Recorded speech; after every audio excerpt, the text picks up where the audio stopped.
Alright guys, just gonna make a quick update for today. Gonna try to keep this short. We're gonna block this panel out and reprime it again. Once we get it in primer and it dries up, we're gonna start taking the trunk lid and doors off so we can start prepping the jambs. Came out last night after the primer had set up a little bit and took some 120 and knocked off the high spots of those runs that you see. Saw Yukon Wright do that in one of his videos, just to kind of let the run breathe out a little bit more.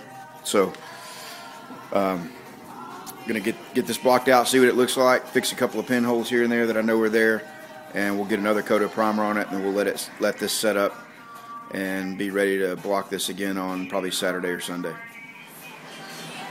Alright, got it all blocked out good, and turned out really nice. A couple of pinholes, a couple of minor imperfections, and a couple of little low spots that instead of chasing after, we decided just to throw a little bit of glaze on there. So we'll keep working on it. We'll come back and show you more later on. Alright, getting ready to spray primer on this again. There may actually be enough material on there to block it on out to 400 and 600 like it is, but don't want to take a chance on it. Just go ahead and put a couple more coats, and then we definitely are going to reduce it a little more this time and spray faster to get it to lay on smooth. When we did the body work for our quarter panel repair, I should have taped all this off up here, but because it was already ready to paint. But we got some ended up with some filler up there and had to sand that off, just from the swipe marks catching it up there.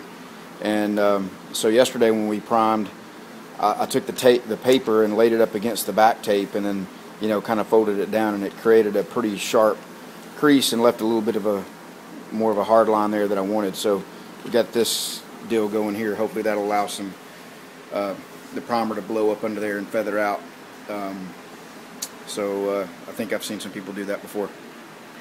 Alright, well, we'll put it in primer, and Matt's still at school, so we'll put this in primer, let this dry up a little bit, and then this will be done with this quarter panel for until Sunday at least.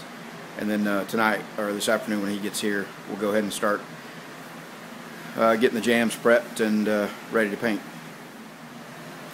Alright, we had one dang little bare metal spot showing through, and so it needed some epoxy on it, and I really hated to, you can see where the glaze went into the pinholes that were right there. Yep, cheap body filler that we had to use. So rather than mix up and have to dirty up the spray gun for that, I just mixed up a tiny amount in there and used a brush and just brushed a little on there. I'm sure you guys do that also. Alright, we'll show you more later. Alright, all primered up and got the trunk lid off and starting to get it prepped.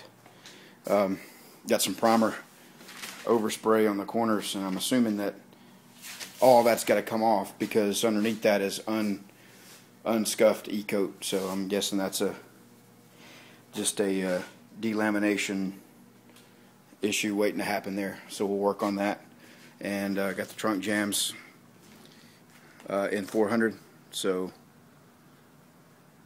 got that done. We'll get this done tomorrow night. We'll get the doors off of it and keep moving forward. Once we get all the door jambs sanded and trunk jambs, or trunk jam, we will build the booth. Hopefully that'll be the last thing we have to sand. I'm sure there'll be a little bit here and there, and if we do, we'll do that outside, just like my buddy Rob Raz Deformetta did. Alright guys, have a good one.